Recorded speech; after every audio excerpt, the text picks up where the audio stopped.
Hello everyone, welcome to my new mini blog. সবাই কেমন আছো? তোমাদের ভালোবাসায় আমরাও ভালো আছি। আর গুড আফটারনুন সবাইকে। তো আজকের ব্লগটা শুরু করছি রান্নাঘর থেকে। এই দেখো, এখন রান্নাঘরে আছি।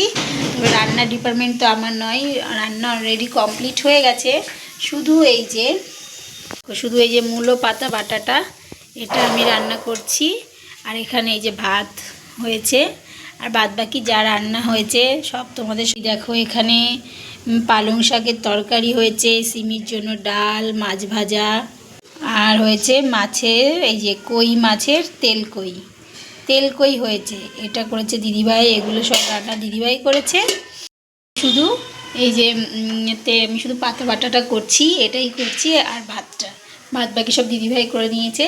তো এখনও স্নান হয়নি, আমাকে দেখে বুঝতে পারছো। এখন স্নানে যাব, পুজো করব। তো চলো, তোমাদের সঙ্গে আবার পরে কথা হচ্ছে।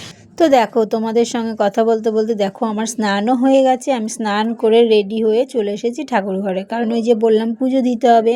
তো দেখো, এবারে সব ঠাকুরগুলোকে মুছে নিয়ে তারপরে আমাদের গপু আছে। দেখো, এই দেখো আমাদের ছোট্ট গপু সোনা, দেখতে পাচ্ছ তো? এই গপু সোনাকে এবারে ওর জামা টামা সব ছাড়িয়ে দেবো, ওকে মুছিয়ে দেবো।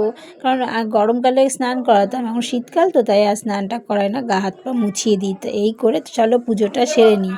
দেখো, এখন সবার খাবার দাবার বাড়ছি। এখন হচ্ছে আমাদের দুপুরের মেনুটা তো তোমাদের সঙ্গে শেয়ার করেছি। এখন সবার ভাত বাড়ছে। আর শুধু এই দেখো স্যালাড কেটে নিয়েছি, এর মধ্যে শসা গাজর আছে। তো চলো খেয়ে নিই, তারপর আবার তোমাদের সঙ্গে পরে দেখা হবে। তো দেখো, আমাদের তো খাওয়া দাওয়া অনেকক্ষণ আগে কমপ্লিট হয়ে গেছে। এখন এই দেখো সিমি পড়তে বসেছে। এই দেখো, ও পড়তে বসেছে, যেহেতু স্কুল থেকে এসে খেয়ে দিয়ে পড়ছে, বিকেলে পড়া আছে। এই যে এই দেখো, ও এখন হোমওয়ার্ক আছে ম্যাথ। একে ড্রয়িং করতে হবে। আর এই যে ও দেখো ড্রয়িং করছে।